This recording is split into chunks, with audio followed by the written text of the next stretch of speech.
Hello, it's the Hat of Many Things podcast with Mike and Tom. Tom, say hello. Hello, everybody. Follow it up or something. Why don't you tell people what we're discussing today, Tom? What we're discussing today is the 2017 general election in the United Kingdom of Great Britain, Northern Ireland. I would have just said the general election. It's probably good that you specified people in the world that are not British. They exist. It's been a long time. There used to be more of them when Britain was a massive hegemonic empire. Some people still seem to think it is. Those people didn't get many votes this year. Not as many as they To be more wanted. precise, they lost every deposit they put. That's the purple vote in UKIP. They don't exist anymore. Pretty Make of that what you will. I'm pleased. Not everybody is. Yeah, we're going to be covering the general election results, which is an interesting set turnout this year, we think. It's our first podcast. I'm sure you haven't heard too much about this. It's not been done to death. You've not been on BBC iPlayer and heard people far more qualified than us make absolute fun of every single politician involved. There's been a lot of jokes, been a lot of memes. Tim Farron, I think, has been my particular bandmaster this year. Yeah, there's particularly choice quotes. Yeah, and a particularly choice set of photographs. I don't know if you've seen those, where he's looking sad, then he's looking happy, he's looking angry, and they're perfect for captioning. It's absolutely I've wonderful. seen some of those. For anyone that doesn't know who Tim Farron is, he was the leader of the Liberal Democrat Party this year. They've historically been the third party in the United Kingdom. He was the leader following a decimation in the last general election of their vote, and he has been the wittiest individual in the debates, I feel. Yep, I'd probably agree with that. Talking about the, we're going to skip a lot of the campaign. This has been going on for a couple of months. If you're remotely interested, you'll already have seen some of it, and we're going to get straight onto the results. So the first thing we're going to look at is vote share. So what was the result, Tom? The Conservative Party won, but they did not win an outright majority. So they have a minority government, and they're currently still looking to form a not a coalition, but a confidence and supply with the DUP, which we'll get to later. For the benefit of people who aren't British, perhaps we should have a quick rundown of how our voting system works. Yep, I think you can do that. It's infinitely more complicated, and by that I mean it's really not. My sarcasm is not clear than the American system. We don't have an electoral college. We don't have multiple states. We have one nation divided into 4 countries, but with varying degrees of autonomy and devolution. So, Tom, why don't you run any Americans first past the post? Yeah, so basically we have a first past the post system, which means the person with the most votes wins on a seat-by-seat basis, and then the person with the most seats wins. It's very simple, basically. Yeah, certainly not necessarily the most votes, though, because I don't know, is it possible to have a greater vote share in this country? Is it possible to win the popular vote and lose the election, like in America with Hillary Clinton? Yes, yeah, you could. Yeah, because Okay. seats is what determines the winner of the House of Commons and therefore the government. So, yeah. So it is not most votes wins. It is most votes in a given constituency will elect an MP or a Member of Parliament, and most Member of Parliament wins. Exactly, yeah. Explain why a majority is necessary. Well, basically it means you can say, I'm going to enact this law, and in a general assumption your party will vote with you, and then the law will go through. When you have a majority government, you can put through and enact the laws you plan to enact, and that's what you lay out in the Queen's speech, which we'll also get to a bit later. And obviously if you have a minority government or you don't have an overall majority, you have to do a bit of wheeling and dealing with other parties to ensure you get your key votes through. Or even with a slim majority, because there's a whole issue with backbenchers and revolt. Yes, exactly. We've got the whip system in place to try and make that work, but I'm going to be honest, I want Tom to explain the whip system, because all I know is that it means people tell you what to vote for. I probably can't do it justice. As I understand it, the whips, there's a party whip, and basically they encourage the MPs to vote with the party line if there's a tough vote coming, like vote for what we, the party, believe in, as opposed to what you may normally vote for if, say, you vote the whip is a position, not a physical object. Yes. Although it does sound like there's someone just running. As much as certain parties want to drag us back to the Victorian age, flogging is not yet an acceptable practice in Parliament. So some of the vote share, we're going to be discussing the seat comparisons regarding every election down to 1982, I believe. Yes, I think we've got all the stats down to 1982. Yeah, we're going to compare the total vote. We're going to look at some demographics, particularly around the youth vote. That has been a big topic this election, hasn't it? Yes, it has been a big topic, and it's not as clear-cut as it seems, which we'll get to a bit later on. I think we're going to start with, we've got a load of charts in front of us. I think we should start with the actual results and why they're interesting before we look at these charts. Yeah. So the actual results this year, 2017, walk us through it, Tom. So we're using for this the source of the Electoral Almanac, which is a really good app I was pointed towards, which has all of the information from, I think it's got the US, the UK, and various other elections in it. So we're using that for our numbers, and we've rounded numbers up. So if it doesn't sound exactly right, that's probably why. So we had a 68.7% turnout of the electorate this year, which is up slightly from 2015. by about 2%. Conservatives had the most votes and the highest percentage. They had 13.6 million votes, 42.3% of the vote share, and 317 seats. Labour were they needed how many for a majority? They needed 326 seats for a majority, although you can get away with slightly less because Sinn Féin... So they're down 9 seats. Yeah. Labour had 12.9 million and 40% of the vote share, and that only nets them 262 seats. And then in third, we had the SNP. That is a very minor difference statistically in vote share compared to seats, which shows you just how many swing seats there are in this country. So many seats hanging on a thin thread. There are safe seats, there are swing seats, and this small difference in votes is what, 0.7 million, 700,000 people, has caused a difference of 55 seats. And we'll see as we go down the list, because the SNP were the third party with 0.98 million votes, which is 3% of the which is a electorate. big turnaround historically. That happened in 2015. The SNP, previously much smaller party. We'll discuss that later. Yeah, so they got 35 seats out of that. But then the Lib Dems, who came in with 2.4 million and 7.4% of the vote, only got 12 seats, which is good for them compared to last time, but historically not great. Shocking, though. Explain this. Explain to me, Tom, or to anyone out there, why 0.98 million results in 35 seats, but 2.4 million results in 12 seats. Because there might be a lot of people very confused by that. So SNP only run in Scotland because they're the Scottish National Party, for people who don't know. I believe they stand for freedom. Yes. I can't remember the exact number of seats in Scotland. They just have a lower population density, so in order to give them a reasonable number of seats based on historical reasons and whenever they last drew up. I think actually with all the elections we're going to be talking about, we're using the same number of seats because they've been talking about changing it recently. There's a word for that, Tom. It's gerrymandering. Yeah, it's not quite the same as in the US here. They have a certain number of seats based on population, and it just so happens that their seats are won with smaller numbers of votes because of the population density in Scotland compared to England. So not every seat has the same total number of voters in it. It's not a quote-unquote fair system. There's a whole discussion to be had about that, which I'm not sure you're going to have time for today. That can perhaps be a topic for that. Yeah, that could be a topic for later, maybe. But yeah, so the SNP beat the Lib Dems there in seats, despite having less than half the number of votes that the Lib Dems got. Then we have the DUP with only 0.29 million votes, which is 0.9% of the overall vote share, and they got 10 seats for that. And that's Northern Ireland, where again, it's a similar thing happening, and where there are a certain number of Northern Irish seats and Northern Ireland has a smaller population than England, etc. So we're going to get on to Sinn Féin next, who are also a Northern Irish party. Yep. Normally, you might not get a lot of people mentioning or caring about the DUP or Sinn Féin outside of Northern Ireland, because they are historically not immediately relevant in the wider sense of British politics. And that's another subject that we're going to breach on later, and we're going to get into why they are incredibly important this time. Yep. And finally, our party with a purple vote, UKIP. How many seats did UKIP get? They got 0.6 million, 1.8% of the vote, and that led them to get 0 seats. Perhaps if they'd stood in Scotland, in Northern Ireland, those votes would have translated into seats. Yeah, so I mean, again, that's another example. UKIP had more votes than either the DUP or Sinn Féin and get 0 seats, whereas those were 17 seats in Northern Ireland. For clarification, I think it highly unlikely that should they have run in Northern Ireland, they would have received many votes. So we're going to look at historical voter turnout now? Yes, that is historical. So we're going to do it chronologically, oldest to newest. We're going all the way back to 1982, year of Margaret Thatcher. If you don't know who she is, it's going to be a very divisive topic depending on who you ask where in the country. As an example, the University of Manchester, their Conservative Society, had a cardboard cut out of Margaret Thatcher this year at Freshers' Fair. It had its head cut off. Whereas if you ask my grandma, great Prime Minister, did wonderful things. So, you mention small things like support for apartheid and you get the answer, not everybody's perfect. Differing opinions depending on who you ask. Yeah. 1982, what was the voting turnout, Tom?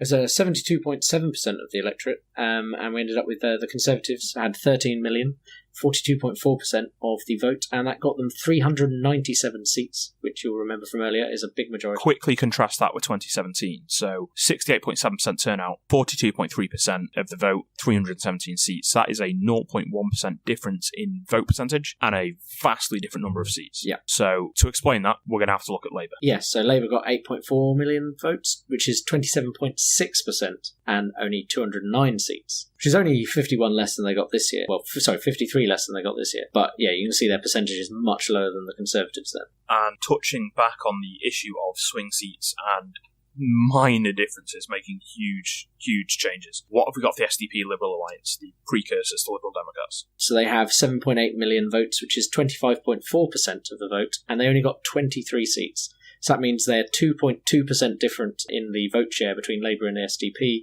led to 186 difference in actual seats. When we compare these two elections, 1982 to 2017, obviously there's 25 years between, 35 years. Yeah. Huge difference.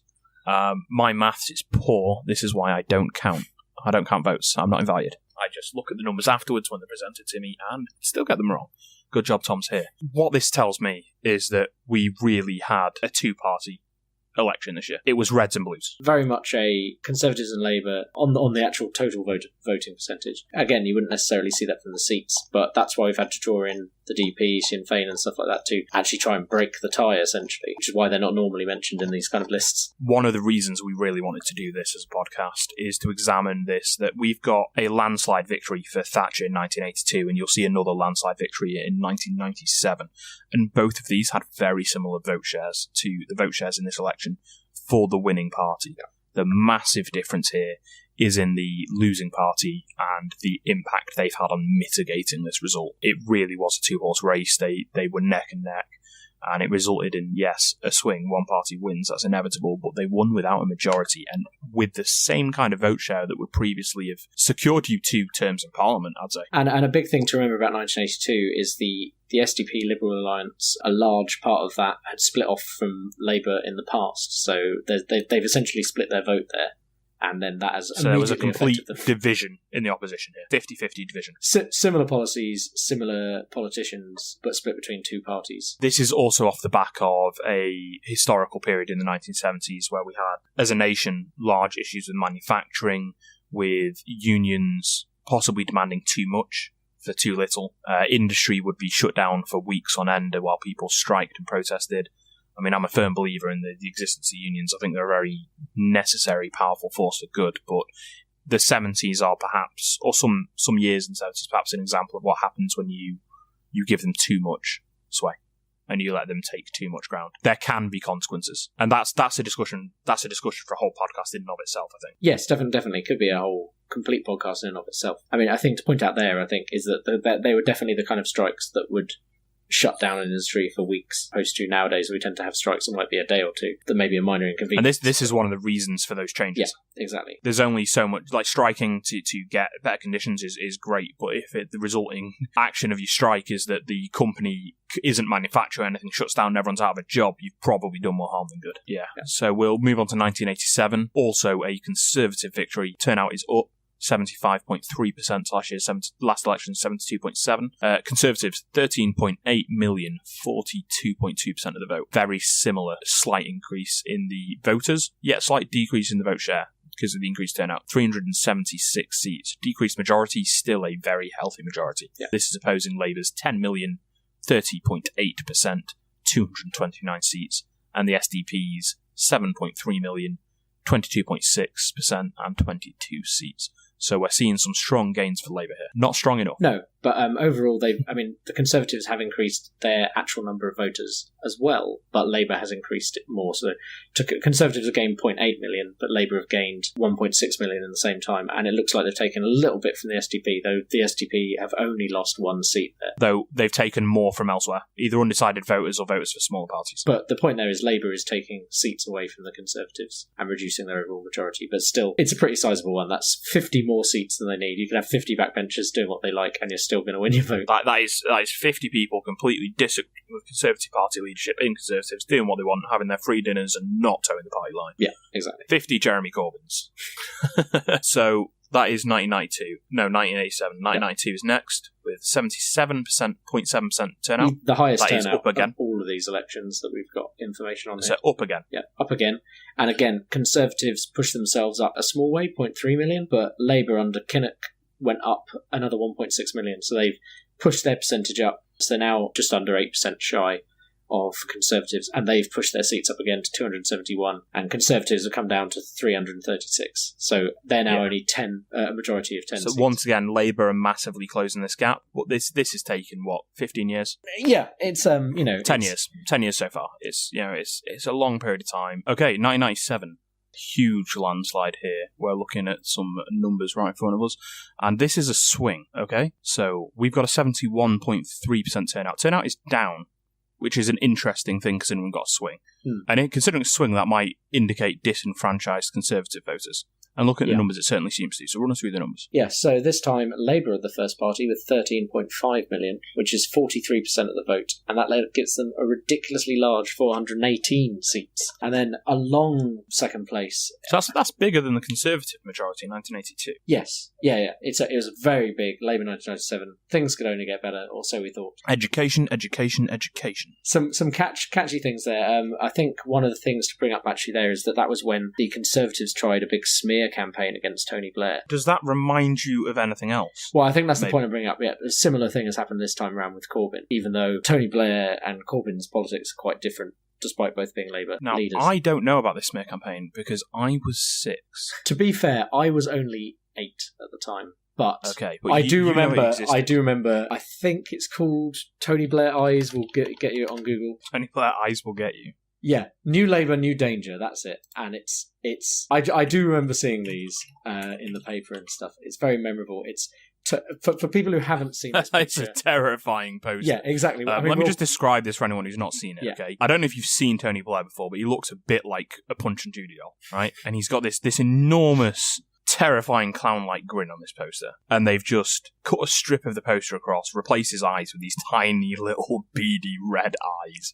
And it is terrifying. Yeah, and I mean, it has underneath it a quote as well. I mean, it says New Labour, New Danger in big red letters, and then it has a quote talking about Claire Shorten saying that people behind Tony Blair manipulate their policy in sinister ways. It's very much a fear campaign, and it clearly didn't work by very large margin because, as I just said, Labour won with the 418 seats, and then the Conservatives had nearly 4 million less votes, so 9.6 million votes, which is 30.7% of the electorate, and only 165 seats. I mean, we can examine the reasons for this swing till the cows come home, but the reality is we had 15 years of Conservative government, and after 15 years you are going to have literally an entire generation of voters who have experienced nothing but a Conservative government, and whatever problems exist and whatever reasons they're there, they will associate with that Conservative government. Yeah, I mean, you could examine all of these problems, all these reasons. We could examine unemployment figures, we could examine homelessness figures, we could examine industry, trade figures. There's all sorts of figures you can look at, but we don't have time for that in this. If anyone particularly wants us to look at the 1997 election and why it swung, we can do, but I imagine there is a lot of material on the subject already. It has been a long time.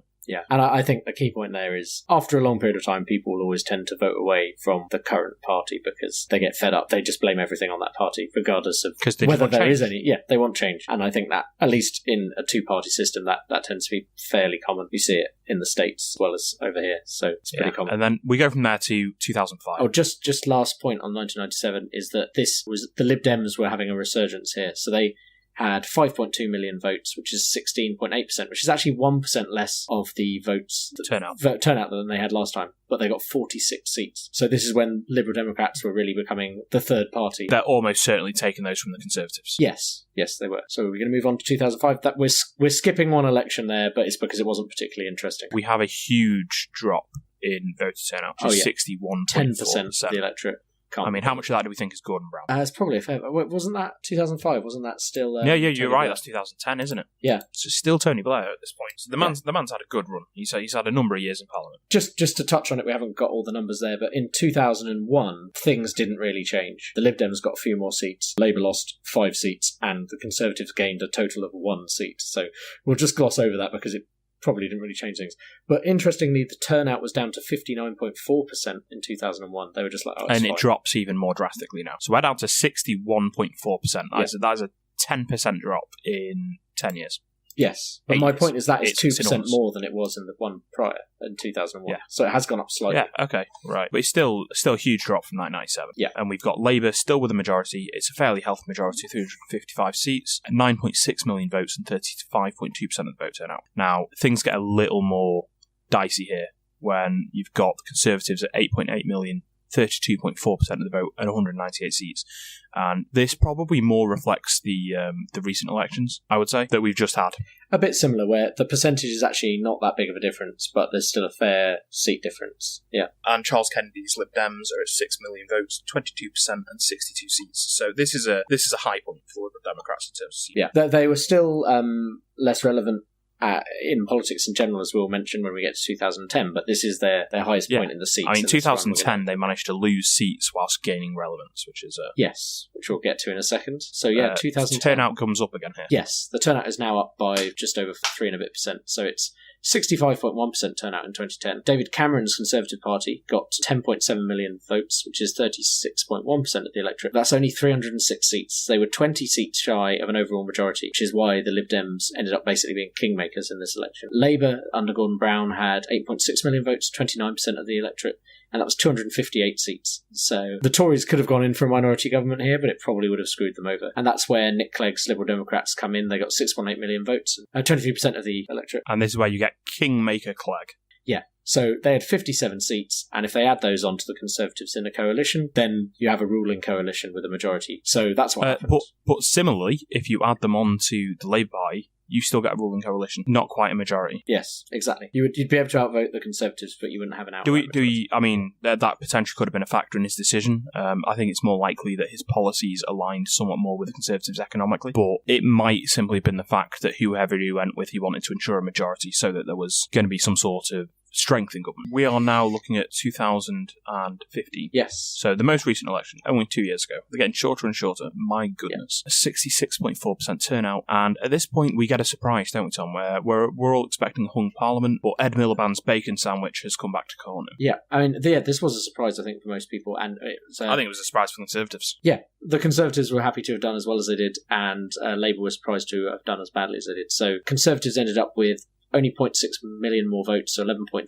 million, 36.9% of the electorate, got them 330 seats, which is a majority, but not a massive majority. But Labour, they lost 26 seats. Yeah, and to point out, it takes just over a dozen rebellious MPs to scupper a bill by the Tories. Yeah, so I mean, the Tories were going to have difficulty putting things through, but, you know, the shock here really was Labour lost a lot of seats to the Scottish Nationalist Party in Scotland.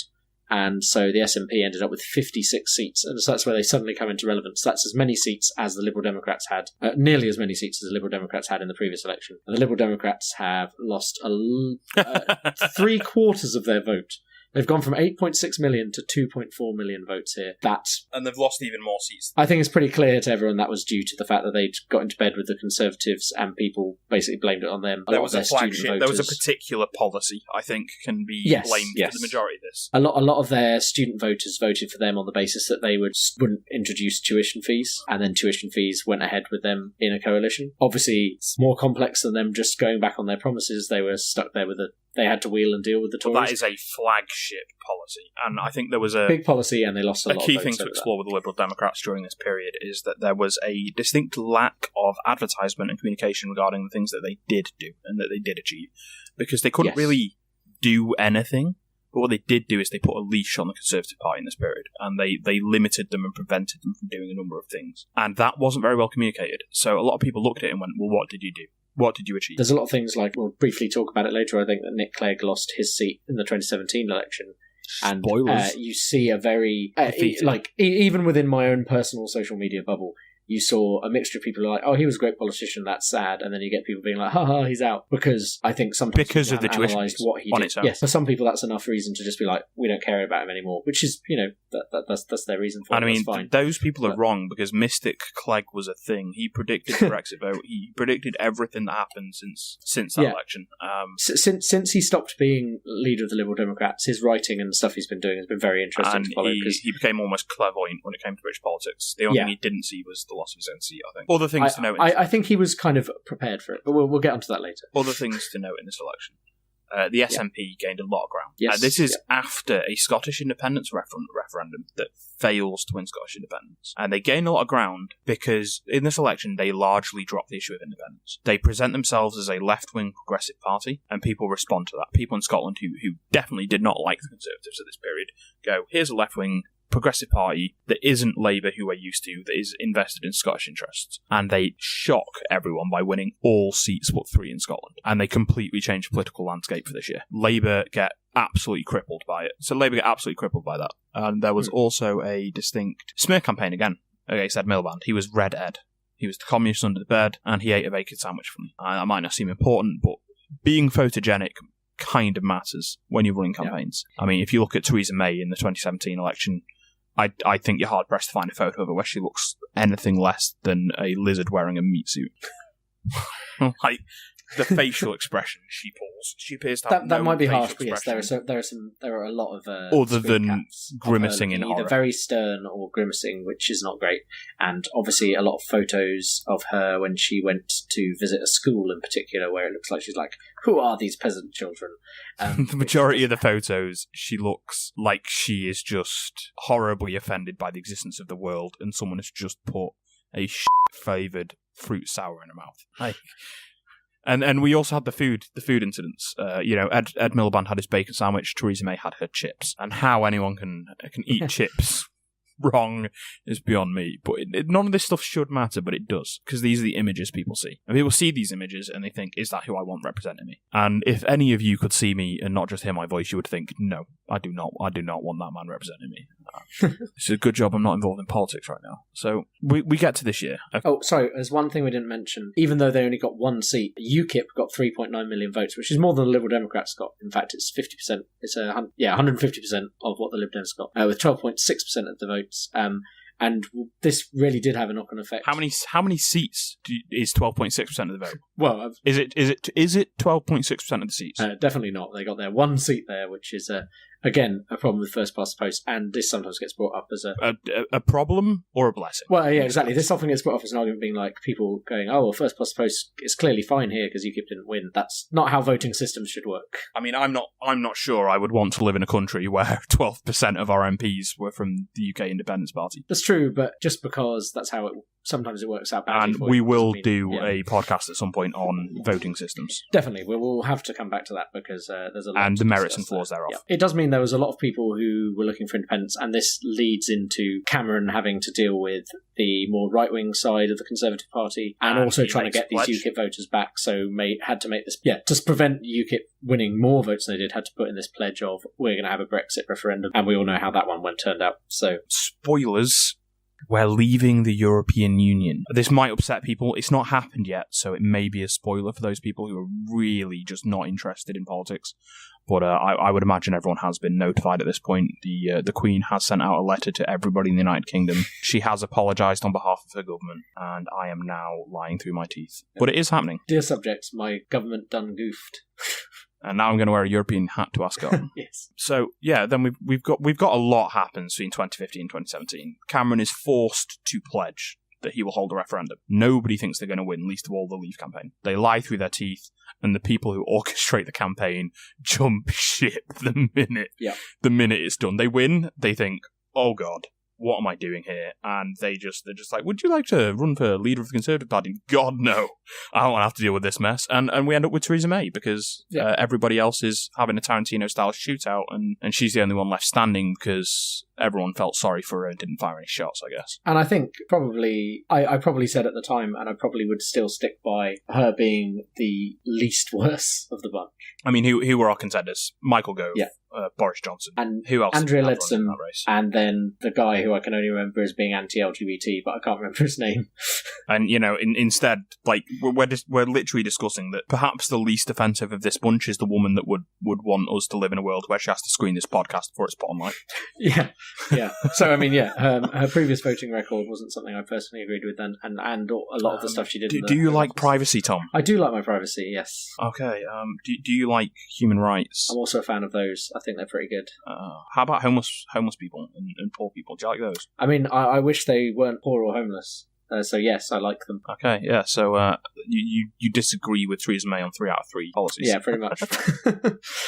And yeah, so a lot happens. The big one is UK independence vote. It's a huge deal. It's a stupidly thin margin. It's a subject for a whole other podcast. Definitely. If we even touch it, because it's recent, but it's recent enough that it's been covered a lot. We will do it if it's requested. We've got this big event. What happens to UKIP? Most people went, well, they've done their job. So they got only 0.6 million votes, 1.8% of the voting electorate, and that's 0 seats. UKIP are gone, essentially. Anyone who was voting. And they lost 100% of the deposits they put. Yes, they went for a lot of seats. Because you need a minimum to keep your deposit for your seat. They went for a lot of seats, and they lost them all. And they lost a lot of money. And Paul Nuttall, who'd been lying about where he lived, so everyone claims, had to step down. And so, there was some That was a nice. This is a man who, when asked if he recognised photos of the place he was standing to be the MP, got 2 out of 3 questions wrong. He said, "Yep, that is Bolton or Boston. That's Boston. No, that is not Boston. Oh, this one's Boston. No, this one is not Boston." Like, he didn't recognise the town centre of the place he was standing, and the sheer audacity of that is beyond me. So they're gone. They're no longer relevant. They don't exist. Nigel Farage has gone for a career in punditry in America. Oh, I don't know. He might more be back. speed to him. He likes to stick No, around. Don't do this to me, man. We've too got a busy being Conservative friends minority, and they've been forced to seek help. They've got 317 seats. They need 326 for a majority. They can't pass anything without convincing people to support them. You've got Labour, who will not support them. You have SNP, who will not support them. You have the Liberal Democrats, who will not support them if they want to keep what few votes they've got left. They've gained a bit of ground this year, the Liberal Democrats, but they're still a shadow of what they once were. Which leaves you with Sinn Féin and the DUP and Northern Ireland. For the first time in this entire run, Northern Ireland have power. They have serious negotiating power, don't they? Essentially, it's not quite the same as when the Liberal Democrats were the kingmakers back in 2010, but you've got, if you look at the seats... We have 10 people. 10 people specifically who have some influence. Yeah. Oh, sorry, I see. I thought you were talking in general about how it works out. So, yeah, specifically, Conservatives have 317 seats. They need an extra 9 seats to get a majority, and there's the DUP over there with 10 seats. Liberal Democrats have 12 seats, but there's no way they're getting into bed with the Conservatives again after what happened last time. So, and the DUP are the only people who might be willing to support them. Yeah, and the DUP are essentially not wanting to speak too much about Northern Ireland politics because I'm not that up to date on it. Well, let's be honest.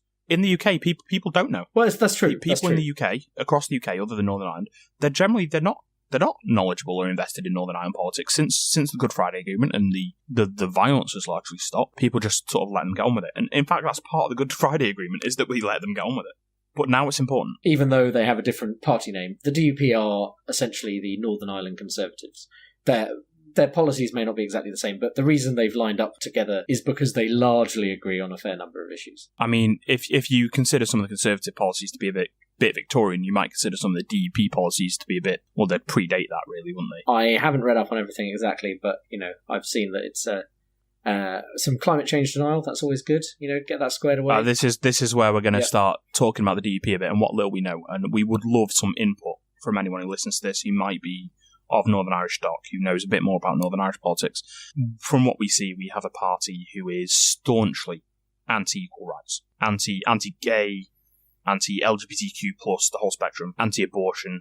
Wherever you stand on that, they want to make it law. They want to, I don't know if it already is, or if they want to make it law that Northern Irish women can't get an abortion in the UK where it is legal. They would be arrested on their return. Yeah, I think there was something about that, and then there was something recently about how they might be able to do it, but they'd charge them extra for it or something like that. This is a party that has tried to sue a museum for putting on an exhibition about evolution. I hadn't heard that one, but it does sound par for the course.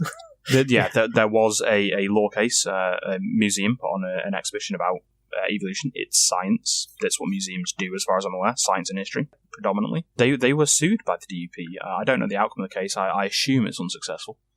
One would hope so. Because it's not creationism. That's the kind of party we're dealing with here. And this is the kind of like, last time we had the Lib Dems playing Kingmaker, and they're a rather centrist party. They want to mitigate anything that Labour do. They want to mitigate anything that the Conservatives do, and keep things in a fairly...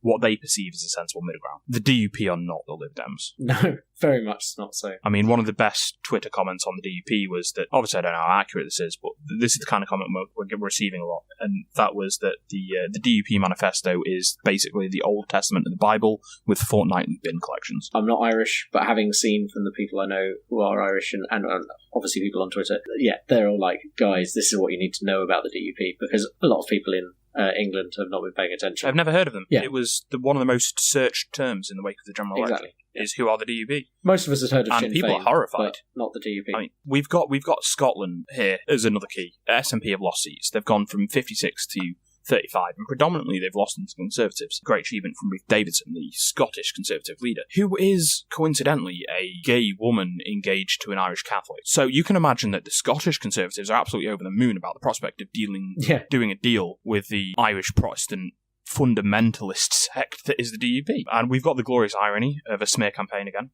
We've had huge gains from Labour. Not a victory. That needs to be stated. because it's being treated like a victory by many. The reduction of a majority government to a minority is being treated like a victory. And it is a victory in a sense, but it's not a complete victory. It's an achievement. Yeah, it's an achievement as opposed to an overall victory. But I think a lot of people I think the general impression I get from people who are pro-Labour is that it was better than they had hoped for, and therefore that's why it's kind of being seen as a victory. And it's kind of cemented Corbyn as leader of the party. Because if he hadn't done this well, he would have been out straight away. And I think that's a key thing to explore here, is that this isn't a victory for Labour, but it is a victory for Corbyn and for those people who support. We can draw parallels here again with the massive gains made by the Labour Party after a huge smear campaign, an entire campaign run just at attacking the leader rather than his policies. That shows that maybe that's just not the way to go in British politics. I think British people in general are going to be too cynical and jaded for that. I mean, if you tell British people how to vote, they'll probably tell you to go swing it. Like, you should vote for this. Yeah, well, you should get lost. The point a lot of people have been making, trying to keep it safe about both Brexit and this is English people don't like being told what to do. British people in general don't like being told to do. A lot of these things have been specifically England focused. And I mean, when you look outside of England, Scotland, Wales, Northern Ireland, so British people don't like being told to do. But the British people who aren't English really don't like being told what to do by the English. Specifically by So yeah, we've got huge turnouts here, and I mean Labour have made huge gains. Absolutely huge. They're 2% behind Conservatives in vote share. They're significantly behind in seats, but not anywhere near what it could have been. I mean, we had over a 20-point lead for Theresa May at the start of this campaign, and in the space of 6 weeks, it's been narrowed to 2%. That is a catastrophe for the Conservatives. That is a Pyrrhic victory. When she called the election, there's a BBC chart of voting intention that gets all of the different polls they did and puts them together. And at the point she called the election, there was this massive gap. And then, and Labour was just closing and Conservatives were just dropping. And what's interesting is that the Conservatives have gone up. Their end point is higher than their start point. Yes, if you go back to... But it's only marginally higher. And that's comparing back to 2016 and the previous general election. Labour stayed steady, then they go down for a bit, and then they skyrocket. I think there's a lot of things at play there. Part of it is, I'm not 100% sure what Theresa May was attempting to do with her... she was just trying to say the same things over and over again. I'm not really a political analyst at all, but I couldn't see what she was trying to do. It's like a robot with a glitch. She was just saying the same things over and over again. It's like the Matrix. She wasn't talking to people. She refused to take part in debates. She refused to take part in debates, sends one of her colleagues out instead, who actually put in quite a good debate performance, considering she wasn't the leader. Yeah, and I would not be surprised to see Amber Rudd leading the Conservative Party in the next 10 years. Yeah, the other issue is, it's focusing more on trying to attack the other leader, Jeremy Corbyn, and not really focusing on policies. And I think they've massively underestimated his populist appeal here. Because they're working on the basis that he had an appalling polling result. If you ask people in the country, do you think Jeremy Corbyn would make a good leader, then outside of certain echo chambers, the answer was a resounding no. And this is due to a history of rebellion, a history of backbenching against his own parliament, Euroscepticism, and pacifism. And also alleged links with Northern Irish terrorist groups. I say alleged because I can't stress that enough. And discussing his links and his ties and his views would be, once again, a podcast in and of itself. But there is a beautiful irony here, because the Tories ran a major campaign point on, do you want an IRA terrorist sympathiser in your government? And now they have just decided that no, they do not want an IRA terrorist sympathiser in government. They're going to skip the middleman, and they're just going to have people who directly supported terrorists, not indirectly, directly supported terrorist attacks in government with them if they can. And they're going to let these people play the kingmakers, because the DUP used to be bankrollers for the UDF, the Ulster Defence Force. Now this isn't the IRA. This is the opposite group. But historically, and we need to check the numbers on this, but it is believed that the UDF killed more people than the IRA. They just happen to be unionists. So that is the hypocrisy and the irony at its finest, that she's called this election expecting an increased majority, and we've ended up with a minority that relies on the support of the exact people that she tried to run a fear-mongering campaign about. I don't think I've really got much to add on that point. I think you put it quite succinct. We'd love to hear some other views on that.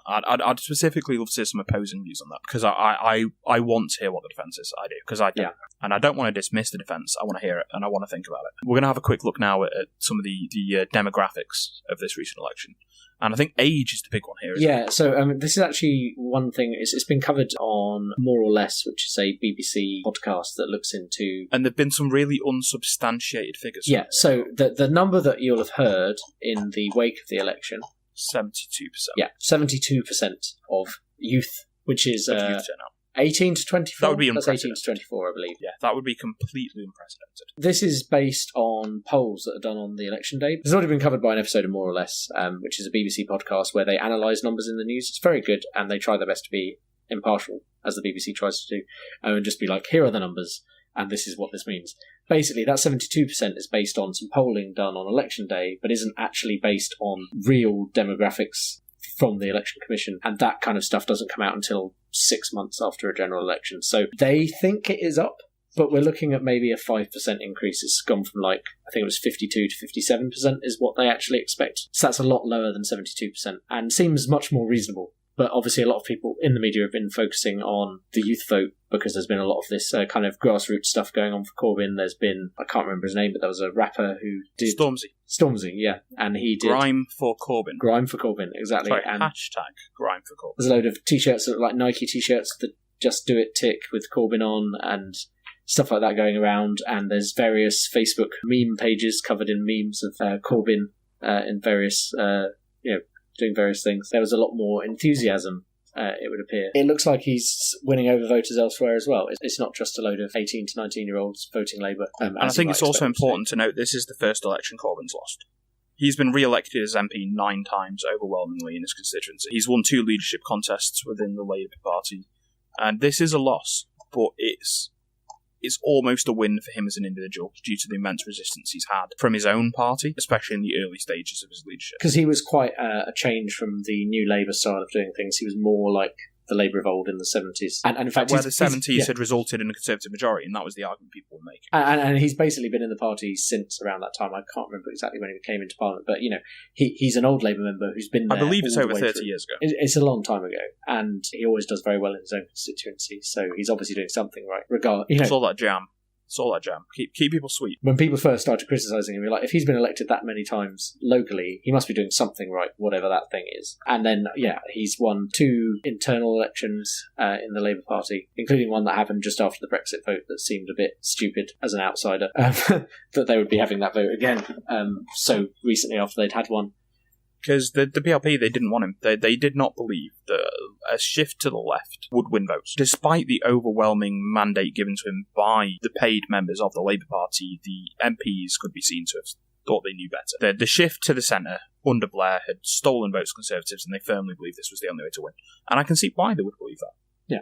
But I can't get past the fact that so many people don't vote. Surely getting those people on board is going to be easier than convincing people to switch who already believe something. There's 2 things there. I think that there has been a change. There used to be probably more swing in politics, or at least that's the impression I get. I wasn't around in the 70s to see how people actually voted and what their arguments were for it. If we look at how the youth voted, though, they certainly came out in larger numbers than almost ever before. Than ever before would be probably a strong but true statement. It's very hard to get exact figures on it, though. But what it's easy to get good figures on is how people voted. And if we look at these numbers, there is only one demographic that voted more for Conservative than for Labour. 2. That's just, they can be lumped together into people over 60. People over 50, there we go. So if you're over 50, you are more likely to vote Conservative than Labour. On the YouGov chart they have, the Labour-Conservative crossover occurs at the age of 47. So the chance of you voting Conservative is higher if you're over the age of 47. There are some explanations for this. One explanation that people who vote Conservative like to use is that these people simply have more life experience and therefore know better than I don't necessarily hold much weight with that one. There's a famous Thatcher quote that it comes from, which I believe is, I never get the exact wording right, but to paraphrase, basically, you're foolish if you're young to not vote Labour because, you're young and idealistic, but when you're older and you're more sensible, it's foolish not to vote Conservative, or something along those lines. I'll have to find the exact quote. And to bring Thatcher into things again, one of her most famous quotes is, when they attack you as a person, they have no political argument left. And I think this is the argument a lot of Labour supporters this year would use, is that it felt like Corbyn was being attacked because his policies were popular, so they couldn't attack his policies. When we look at the age breakdown, the age is 47, where you become more likely to vote Conservative than Labour. And I think there are some explanations for this. You can look at more data, but one of the key things to remember is that people past a certain age have more assets, and they want to protect these assets. And the Conservative government generally protects people's assets more than the Labour government, who tends to increase taxes in order to pay for public spending. And there's also been a general feeling, one I picked up during my lifetime, that the Conservatives are more geared towards the older vote. Like, it's not just that older people vote Conservative. Well, that's just pragmatism, isn't it? It's stuff like doing the triple lock on pensions and all that kind of stuff to ensure they get that vote. Without knowing how many young people voted, all you need to see is that only people over the age of 50 voted more for the Conservatives than for Labour, which means that people under 50, there were just less of. If all of them voted more for Labour than Conservative, and they did by some large margins, I mean, 18 to 19-year-olds, 66% Labour to 19% Conservative. 20 to 24-year-olds, 62% Labour to 22% Conservative. 25 to 29, 63% to 23%. 30 to 39, 55% to 29%, and 40 to 49, 44% to 39%. So before the age of 40, people overwhelmingly vote Labour, which leads you to the only possible conclusion that there are just less of them out there voting. And this has historically been true. This is not a recent phenomenon. The recent phenomenon is that more of them are voting. So these numbers would have been even more weighted previously. It shows you a lot about political engagement in the country and at what age people engage. But the fact that voter turnout has gone up in the youth this year has been a key indicator. And there are certain seats that show this. Canterbury, Tom. What do we think about Canterbury? That's a good example of what can happen if suddenly you get a load of students voting somewhere. When was the last time that Canterbury was a Labour seat? I believe the answer is essentially never, but it was. It's been a it's not essentially never, Tom. It is literally. Yeah, it's been Conservative seat for 99 years, I think it was. And before that, there was no Labour Party, so it couldn't have since been 1960. It was a very small margin, and I can't remember it off the top of my head. I could have told you a week ago. What was it? It was bigger than Kensington. Do you know what the voter difference in Kensington was? It still isn't the smallest one. I think it was somewhere in, was it Fife that was 2, which is the smallest ever. But in Kensington it was... I think it was 20 votes in Kensington. In Kensington it was 20 or so, and the same in This Richmond. is a place that needed so many recounts that they had to stop at about 8 in the morning, go to bed, and come back the next day to start again. Which it's impressive, actually, that it's not as close when they finally got around to finishing it. And it's the richest borough in London. Statistically speaking, it is the richest place in London, and it is gone red by 20 votes. And there's a lot of very close votes, actually. That's the richest borough in the richest city in the world. There are more millionaires in London than any other city in the world. The point I want to raise here is that there was a thing going around on Facebook just after the election saying if another 2,200 people had voted Labour, then Jeremy Corbyn could have won. But those votes have to be in very specific Yes, they have to be in specific seats where they just lost out, or that just so less than 3,000 votes and we could have had a Labour majority. It's madness. But the interesting thing there is that you can apply the same thing in reverse to the Conservatives, and this was again... And they would have had a huge overwhelming mandate. Yeah, again, it's the same thing. It was on BBC More or Less, and I think it was something like 600 votes for Theresa May in the right seats would have swung it the other way. So there was a lot of very close seats this time round. And this really shows that we are living in a very divided country right now. You had an almost 50-50 vote for Brexit. You've got an almost 50-50 vote for this general election. And people aren't happy, but they're not always unhappy about the same things. And they don't always place blame in the same places. We have a very divided nation here, which is ironic for a nation with a government labelled the Conservative and Unionist Party. That we're not very united, and it shows. We're not very united, considering we're called the United Kingdom. That's kind of ironic as well. There's a headline here: the age is the new key predictor of voting intention in British politics. You know, the age of 47, there's a line, and if people are past that line, they're more likely to vote Conservative, and if they're not, they're more likely to vote Labour. And it's a huge margin. It's absurd. I mean, we've got turnout by age here. There's another YouGov stat. We generally find them to be a reliable source. There will be a link in the show notes. 57% vote for 18 to 19-year-olds is the stat they've got. 59 for 2024. 64% for 25 to 29-year-olds. Interestingly enough, there is a dip in 30-year-olds. So 30-year-olds voted less than 40 and 25-year-olds. 61%. And that'd be interesting to examine why, but it would be completely anecdotal. Yeah, I think it's a very small percentage difference there. But when you look at 70-plus-year-olds, 84% of 70-plus-year-olds vote. I think it just goes to show that as the older people get, the more they realise how important voting is and how much it affects their lives. And it's a very common thing for young people, especially, to dismiss it as not relevant. Oh, well, it doesn't really affect me, does it? No, it affects you massively. It affects you.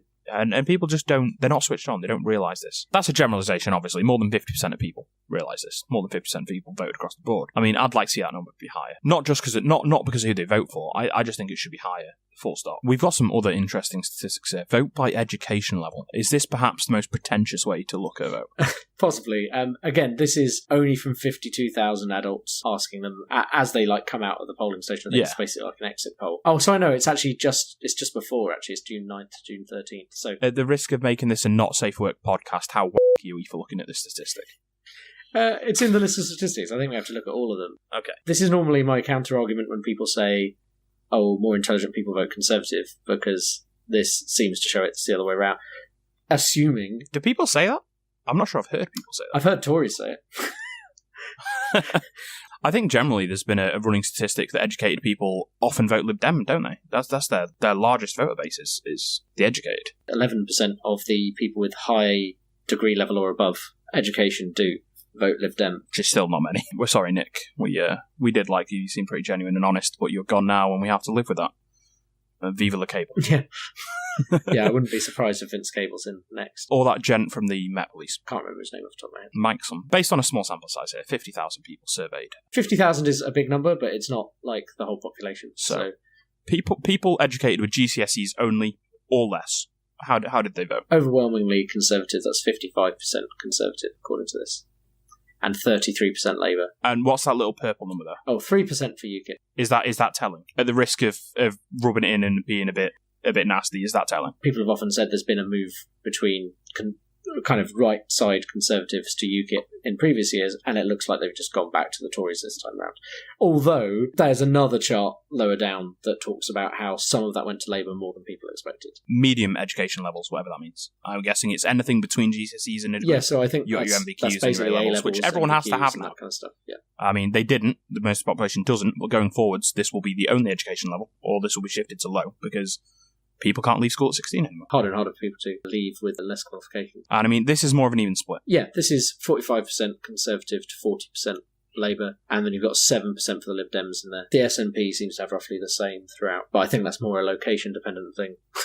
Because we don't have any location information assigned to these numbers, the SNP... Yeah, I mean, if you took this survey in Manchester or Oxford, you'd get some very different results. They must be aggregating here, and the SNP are more likely to get voted for in Scotland. And they're not going to get voted for outside of Scotland, so...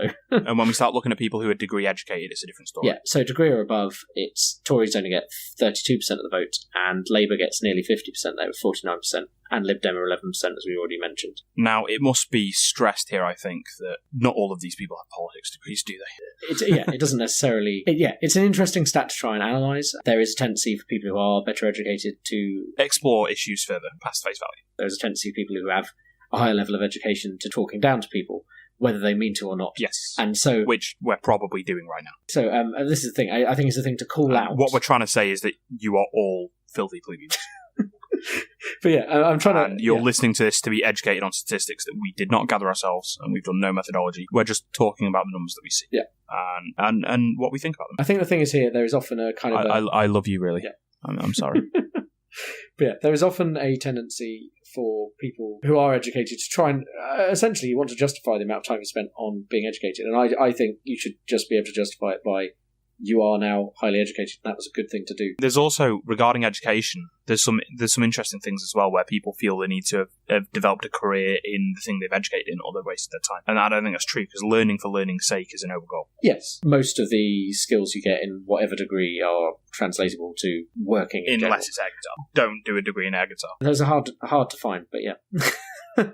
It's an interesting chart, but again, I believe this is all like self-reported data when people come out of the polling station. It's also important to note that people can lie. Kind of, I think the point I'm bringing up here. There's many factors at play. But I think there is also definitely a trend. We say that not all of these people have degrees in economics or politics, but there is a trend amongst people who have been degree educated to at least attempt to read into political situations a little bit further. There's a little less headline and a little more examination, and this is a generalisation, but I think you'd find it backed up in an aggregate. Yes, there are people of all classes and education levels who are extremely well informed, and there are people who are not in both. You'll find degree educated people who really just don't know what they're talking about. I might even be one of them. There is a trend. There's a question of how narrow your field of view is. If you've gone and learnt something to a very high level, you may not be paying attention to the world around you as much, and therefore you might not actually have as informed an opinion on politics. Employment status is the next one. So the big one here, which is unsurprising, is that retired people, 63% of them vote for the Conservatives and only 24% for Labour. But why is this? Well, I mean, it ties in with the age thing again. But the triple lock? I mean, the Conservatives threatened the triple lock this year. Yes, but I think... What was that lovely little tagline? The dementia tax. It's been affected. It's still sticking in with the chart we saw earlier on about age. You're getting... If older people are voting Conservative, older people are more likely to be retired. Therefore, it's just kind of a self-reinforcing statistic. Well, it's interesting to examine the fact that, in my opinion, this year, the Conservatives really did attack their own core votership. They attacked middle-class homeowners, and they attacked elderly people. They threatened the triple lock, and they threatened the debenture tax, because there's really not much else they can cut at this point. So they're having to try and make cuts against the people who vote for them, and it really hasn't seemed to have slammed their vote amongst the retired demographic. It's not managed to seem to have negatively impacted them as much as you might expect in that area, and it seems it's more gains on Labour's side that's been a problem for them. Part-time workers and full-time workers, how are we looking there? It's fairly even, really, isn't it? Yeah, it's pretty much the same. Part-time workers, 40% Conservative and 44% Labour, and then full-time, it's just a 1% shift there, so it's 1% less. I mean, what do we think of this? I think maybe your part-time workers, right, if they're working part-time, it's because they can afford to work part-time, isn't it? They must have another source of income. I mean, not necessarily. I mean, you get a lot of students who work part-time and a lot of people employed, but there are people working full-time struggling on the current wages, so you would think that people who are working part-time have some form of support. They might be living somewhere that's subsidised, and that's a generalisation, a huge one. But that is the first thing that comes to mind. This is the thing where you're trying to pick apart what's going on, because they have lowered down a category of full-time student. But does full-time student not include people working part-time? Have they ruled it out that way? Because when I was a student, even if I had a part-time job, I would have ticked myself as full-time student. So it's not 100% clear, because I don't know exactly what the methodology was here, or how people self-report. There are absolutely no surprises, though, with the category labelled not working. Not working could have more Labour voters. But what are the numbers here? We've got 48% Labour, 36%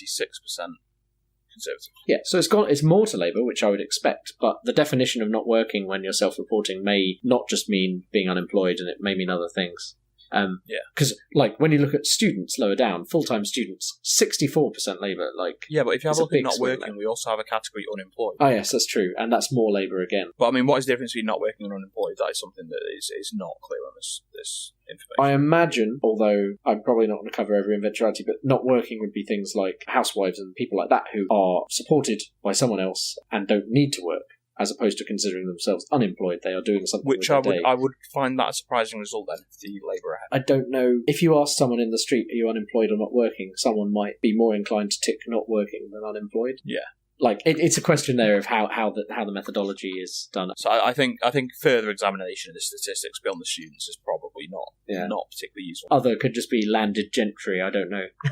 But then you'd expect more Conservative, probably. I think an important thing to note here, though, is that this little yellow box, 3%, 3%, 4%, 4%, 4%, 4%, 4%, the SNP vote share is the same across the board almost. Yeah. Regardless of what category you're in. And what this says to me is that the category Scottish voted rather routinely for the SNP across the board. Yeah. They may have lost a few seats, but they had a consistent vote share across all categories. Yeah. So the demographic that votes SNP is Scottish, and it doesn't go up or down depending on your demographic elsewhere. Yeah, I think because of how their traditional kind of policies were put forward, that's not surprising, really. It was supposed to be a broad, independence-based party originally, and as you say, they weren't concentrating on that as much this time around, but obviously that's where they built up their base originally, so it's not surprising. Something that we didn't discuss earlier regarding the SNP that I did want to is in the 2015 election, there was a smear campaign against Ed Miliband, which you mentioned, but it also centred very heavily around, there were a lot of billboards with Alexander Salmond working the Labour leader like a puppet, where he would have a puppeteer's hand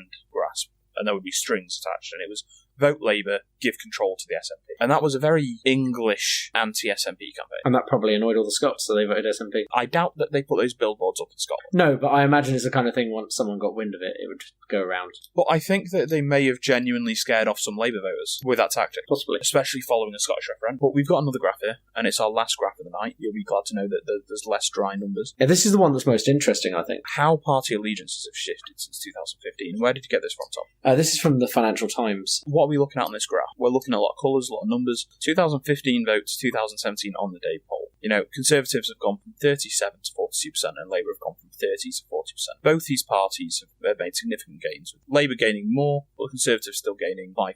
But where is this vote coming from? This vote has to come from somewhere, and that's what this graph's explaining. To describe what this graph looks like, you have the blocks of the percentage votes on both sides, and then you have coloured bars moving across to show you where we believe the vote shift was based on this on the day poll. Which would simply have been, who did you vote for last time, who did you vote for this socialist. And so a lot of people were expecting all of UKIP's votes just go back to the Conservatives under the assumption that the majority of UKIP were right-wing Conservative people. Right-wing racists, which is not true. It is a gross generalisation. Yeah, but the general assumption is it was the right-wing kind of Conservative voters who were voting UKIP and the odd Labour person here and there. And what it looks like is when that's shifted back, while they have got the lion's share of UKIP, a fair chunk, it looks probably like 2%, there's no exact numbers on there, Labour picks up those. But what Labour is also doing is it's siphoning off from the Lib Dems and from the Greens and a tiny bit from the SNP. So what they're doing is it's more like they're aligning the left. With the exception of UKIP in recent years, on the right you basically just have the Conservatives. And so they get all the right votes. Whereas on the left side, you have a variety of parties with a variety of different definitions of left, and that splits the vote somewhat. And here you see it kind of consolidating on Labour. Tom has read a very interesting article on this, which he's going to share in the show notes. Yeah, there was an article about how, the Conservative Party is one of the longest running, it is, I think, the longest running political party anywhere. Like, that includes the Republicans weren't always the Republicans in America, for example. And it's all about how the Conservatives are they try and conserve their vote but the party above all else. If something's going to split the vote, they would rather do something like hold a Brexit referendum to ensure they get people back into the fold. So that whatever happens, they've had the vote, and the public's had the vote, and the side that lost just gets on board. Exactly. And this is one of the keys to the Conservatives' historical success. I mean, there was a great quote regarding this from a Tory lord, I believe, and it was that the Tory party is a absolute monarchy, regulated by regicide. Sounds about right. They follow their leader until their leader is weak. Until their leader is losing, then they get rid and they haven't. It's fascinating because it does show that anecdotally, I mean, there's a lot of infighting. I mean, even when you examine various factions of the left, you know, there are varying degrees of socialism. How socialist do they want? How centrist do they want? There are varying degrees of feminism. There are varying degrees of diversity initiatives and disagreements on how to implement those. And they're just, historically, they're less united. And what this election has done is it's harnessed a lot of anger at the current state of affairs, and it's transferred a lot of this disparate vote to a single place. Yeah, definitely. Because the priority at this point is simply, for the left, shifting the Overton window to the left. I mean, it's an interesting thing to see. Again, speaking anecdotally, obviously my social media bubble is quite left-leaning, but you see stuff sometimes come up, for example, about the Lib Dems, and you'll see some of the non-Lib Dem voters like jumping on it and pouncing, bloody Lib Dems doing this, etc., etc. And you're like, well, it would probably be better if, as a group, we were working together to combat the right-wing side of things, as opposed to... Well, the Lib Dems aren't necessarily considered a left-wing party, are they? They're considered a centrist party. Yes, that's which true. is left of the right, but it's not left. But like when we're so talking about it's easy for a Labour supporter to say, you should be on board with us in order to get rid of the Conservatives. But the Lib Dem supporters will simply look at you, but I don't agree with what you stand for, any more than I agree with what they stand for. So, I mean, what's next? We have a hung poll. We have an attempt at minority government. The Queen's speech has been made. What did you think of the Queen's speech? Well, it was a reduced Queen's speech, is how everyone's been describing it. I haven't actually had the opportunity to watch the thing in full. It was significantly cut back from what we would have expected from the Conservative manifesto, because they're not... Which was quite a bold manifesto. There's a lot of things they said they were going to do that they can't do anymore. They don't have the vote share. They don't have the power. It would take, 3 unhappy MPs to scupper the whole thing. And they exist. They really exist. There are some centrist Conservatives who are in almost open rebellion against the current leadership, primarily as a result of the election. Yeah, I mean, that obviously hasn't helped if you have any rebellious MPs to somewhat stuff up an election against yourselves. The Queen's speech again, 8 out of the 12 things that were mentioned were Brexit related. We kind of have to get on with that, so that's not really that surprising. As we were saying, it's very much cut down because they would have had a lot more than 12 points based on the original manifesto. So, interesting to see. It was also a rather toned down Queen's speech. The Queen wasn't there in her full regalia, she was just there in her aforementioned EU hat, which, for people who haven't seen this hat, it was a blue hat with some yellow scented flowers, so it could be construed as being made to look like an EU flag, but it's probably just a hat that the Queen likes. And I mean, the Queen was supposed to be at Ascot, not the Queen's speech, and it is... Ascot famous for its hats. Widely known that it is one of her favourite events, and she was forced to miss it. I can only imagine that when the Conservatives went cap in hand in an attempt to postpone the Queen's speech, the Queen was not impressed. I mean, the Queen has been the Queen for a very long time. She's seen several governments come and go, and I imagine that she honestly, at this point, just wants to go to Ascot. Yeah. Just like you've had a silly election, and It's not gone the way you wanted. It's not helping anyone, and I just want to see some horses. I can only imagine it's like a parent with a child yeah. who's having a tantrum. Just go sit in the corner, think about what you've done, and come back when you're ready to say sorry. Yeah. So, what are the possible outcomes of the Queen's Speech? Of the vote on the Queen's Speech, more importantly. Basically, it can be voted through or it can not be voted through. And the Conservatives don't have a majority, so they need help to vote that through. Yeah, if it doesn't go through, basic way of describing it is that they aren't allowed to form that government. It's like a vote, almost like a vote of no confidence in that government who's put forward the Queen's Speech. So they need to get the votes through, which is why they're doing this confidence and supply deal with the DUP, so that they can have their outright majority as long as they agree to vote with them.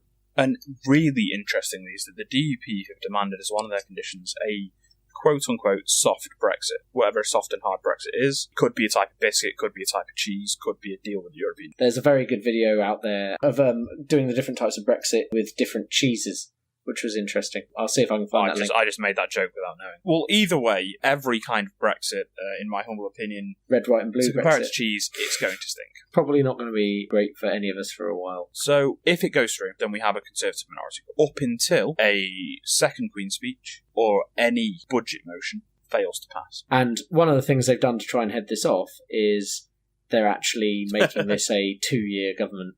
So normally you have to have the Queen's Speech every year. To set out what you're going to do for the year. Exactly. And so what the Tories have done this time around, I can't remember the exact term for it, but basically they're putting it off, so they're like going to say we're going to have a 2-year term of Parliament before the next Queen's Speech. And I was actually surprised to learn that this has happened recently. This is not a new thing. So I'm under the impression that David Cameron's government did this. Yes, and I think it was probably mentioned at the time, and I went, oh, that's an interesting But it's novelty. Not as relevant, it's not as important as when we've got this on Parliament. Because it's essentially the current government removing an opportunity to remove them. Historically, minority governments have never lasted very long in this country. Less than a year, I think. One of the 1920s governments, which I think was Labour, when they didn't, as you say, they didn't last a year. Yeah, they may not have even lasted a month. I can't remember the exact details, but yes. So what we effectively have at the minute is a government that can't do anything without convincing everyone else it's the right thing to do. We have a government that is castrated. So to quote in his lot of Have I Got News For You, he's against governments having outright majorities. And I think that's probably a thing I agree with. I do and I don't. I think change is needed sometimes. And without an outright majority, change is almost impossible. The point that people have to have a debate and actually prove that what they are suggesting is the best thing for the country, I think is important. It goes both ways. It's not just an anti-conservative thing or whatever, because, when Labour had 418 seats under Tony Blair, they could just do what the hell they liked. And that's also bad. It doesn't matter which party has a massive majority if they can basically do what they want for 4 years. It's a kind of laxness in Parliament. Not laxness, that's the wrong word. Help me out here. Yeah, I mean, it's definitely something you need. You need a strong opposition, I think is what we're trying to say. And without a strong opposition, you can't keep people in check. And whether that's a rampaging left or a rampaging right, you need a sense check.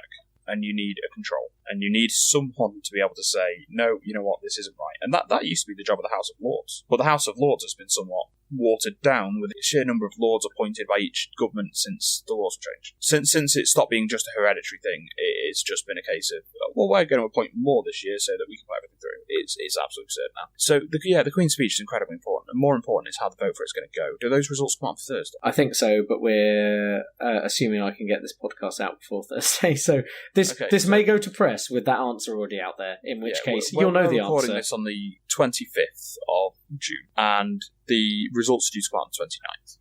So it may well be past the 29th by the time that we publish this. It's our first time doing this, there's some editing to be done.